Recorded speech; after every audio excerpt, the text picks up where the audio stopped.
नेहा और आनंद घर के छोटे से बाथरूम में रखे एक बाल्टी पानी से हाथ और मुंह धोकर आते हैं और अपने बेटे अजय और बेटी स्वाति के साथ फर्श पर चटाई बिछाकर उस पर बैठकर खाना खाते हैं। खाना खाने के बाद, मैं तो बहुत थक गया हूँ, अब आराम से सोऊंगा। मुझे भी बहुत नींद आ रही है। स्वाति झूठे बर्तन एक तरफ रखकर चटाई के ऊपर ही बिछौना बिछा देती है, जिस पर लेटते ही नेहा और स्वाति गहरी नींद में सो जाते हैं। अजय पढ़ाई करने लगता है, जब तक स्वाति भी सुबह की तरह ही ओटले में झूठे बर्तन धोकर उन्हें गैस स्टैंड के पास रखकर। अजय, रात बहुत होगी, चल अब तू भी सो जा, सुबह कॉलेज भी जाना है।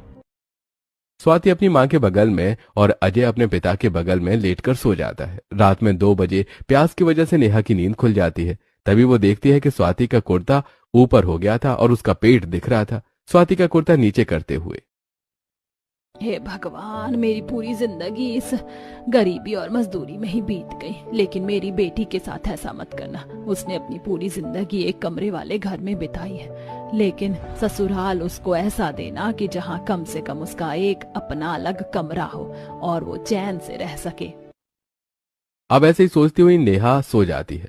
अगली सुबह अपने मम्मी पापा के काम पर और छोटे भाई के कॉलेज जाने के बाद स्वाति घर के सामने वाले ओटले पर कपड़े धो रही थी कि तभी वहां से गुजर रही कार पर उससे गंदे पानी के छींटे पड़ जाते हैं। उसके घर से कुछ दूरी पर कार रुकती है। घबराई हुई स्वाति कार के पास जाकर, मुझे माफ कर दीजिए, गलती से गंदे पानी का छींटा आपकी कार पर पड़ गया, मैं अभी साफ कर देती हूँ।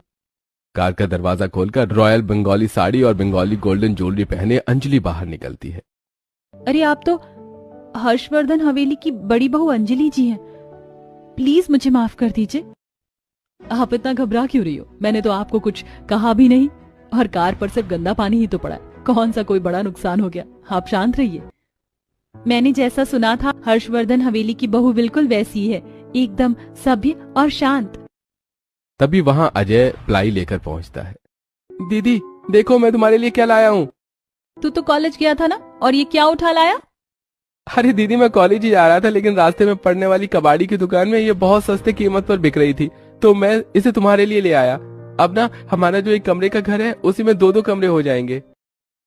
तू कहना क्या चाहता है? मैं समझी नहीं हूँ। मैं कह रहा हूँ कि मैं इस प्लाई से कमरे के बीच में एक पार्टीशन बना दूंगा, जिससे न तुम्हारे लिए एक अलग कमरा बन जाएगा। तुम वहाँ आराम से रह सकते हो, जो चाहे वो कर सकते हो, तुम्हारी प्राइवेसी बनी रहेगी। तू पागल है क्या? मेरे होते हुए एक कमरे के घर के 2 कमरे नहीं होंगे। जैसे हम एक साथ रहते आए हैं, एक साथ खाते हैं, सोते हैं, उठते हैं, बैठते हैं, जब तक मैं इस घर में हूँ तब तक ऐसा ही रहेगा। हम सब एक साथ ही रहेंगे। स्वाति की बातें सुनकर अंजलि उससे इम्प्रेस हो जाती है। ये लड़की भले ही गरीब है, लेकिन